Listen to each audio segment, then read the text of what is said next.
Welcome to Sweet Life Beat Life. We hope this video helps. In this video, I will explain how to make fish curry. First, let's gather our essential ingredients. You'll need about 1.5 pounds of firm white fish, like cod or snapper, cut into 2-inch pieces. Also, prepare 1 large onion, 2 ripe tomatoes, and 3 green chilies. Don't forget 2 tablespoons of ginger garlic paste and 1 cup of creamy coconut milk. These fresh components are key to a flavorful dish. Now, let's get everything prepped for cooking. Begin by marinating your fish pieces with 1 teaspoon of turmeric powder and 1 teaspoon of salt. Let this sit for about 15 minutes to infuse flavor. Next, finely chop your onion, tomatoes, and green chilies.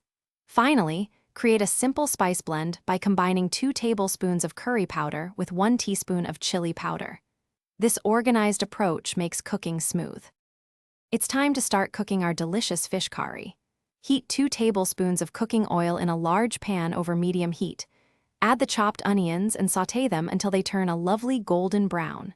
Next, stir in the ginger garlic paste, green chilies, and your prepared spice blend. Cook this aromatic mixture for about 2 minutes. Then, add the chopped tomatoes and cook until they soften, which usually takes around 5 minutes. To finish your fish curry, pour in the coconut milk and gently add the marinated fish pieces. Bring the mixture to a gentle simmer and cook for 8 to 10 minutes, or until the fish is cooked through and flakes easily. Be careful not to overcook it. Garnish your beautiful fish curry with fresh cilantro and serve it hot with steamed rice or warm naan bread. It's truly a delightful meal. Also, if your car needs a refresh, check the description for a link to Little Trees, Black Ice, and other great deals. Thanks for watching. Consider subscribing if we helped you.